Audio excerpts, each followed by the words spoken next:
है, सीएससी के बाद टेक्नोलॉजी है। सीएससी टेक्नोलॉजी का उपयोग करने का, आपको मदद करने का मन रखती है। देश के 27 करोड़ असंगठित क्षेत्र के श्रमिकों ने इस पे रजिस्ट्रेशन कराया है और ये इस कारण से संभव हो पाया है कि पिछले 7 सालों में जो सरकार के द्वारा 4 लाख कॉमन सर्विस सेंटर खोले गए हैं, गांव-गांव तक ऐसा आधारभूत ढांचा तैयार किया गया है जिसके कारण ई श्रम के पोर्टल पे रजिस्ट्रेशन हुआ है।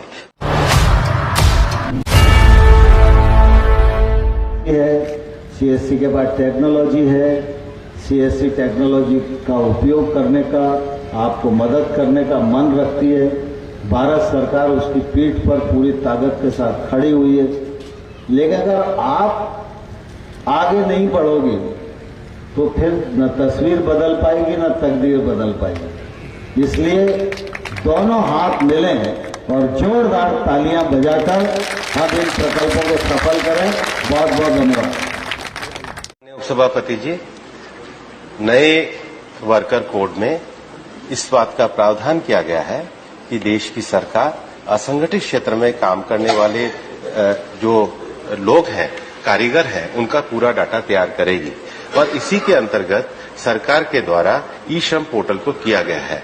मुझे आपके माध्यम से इस सदन को बताते हुए प्रसन्नता है कि विगत 6 महीने के अंतर्गत ही देश के 27 करोड़ असंगठित क्षेत्र के श्रमिकों ने इस पे रजिस्ट्रेशन कराया है और ये इस कारण से संभव हो पाया है कि पिछले 7 सालों में जो सरकार के द्वारा 4 लाख कॉमन सर्विस सेंटर खोले गए हैं, गांव-गांव तक ऐसा आधारभूत ढांचा तैयार किया गया है जिसके कारण ई श्रम के पोर्टल पे रजिस्ट्रेशन हुआ है।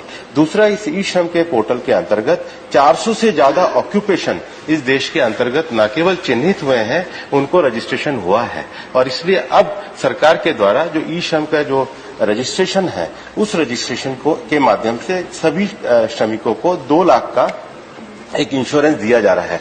माननीय उपसभापति महोदय, जो माननीय सदस्य ने पूछा है कि भविष्य में इसका किस प्रकार से उपयोग किया जाएगा, अभी माननीय वित्त मंत्री जी ने जो बजट प्रस्तुत किया है, उस बजट में कहा गया है कि भारत सरकार भविष्य में ई श्रम पोर्टल को, एमएसएमई के असीम पोर्टल को, रोजगार मंत्रालय के एनसीएस पोर्टल को एक साथ जोड़ने का, इंटीग्रेट करने का काम करेगी, जिससे इस देश में असंगठित क्षेत्र में रोजगार, उनका कौशल विकास, उनका लघु उद्योगों में उनके रोजगार का प्रबंधन और नेशनल कोरियर पोर्टल के द्वारा एक समान रूप से मैचिंग किया जाएगा। ये कन्वर्जेंस और जो इंटीग्रेटेड मैनेजमेंट है, ये माननीय प्रधानमंत्री जी की जो पूरे देश के अंतर्गत गरीब कल्याण योजना के साथ साथ जो रोजगार को बढ़ाने की दृष्टि से एक सक्षम डाटाबेस तैयार करके सरकार ने ये कल्याणकारी कार्य किया है।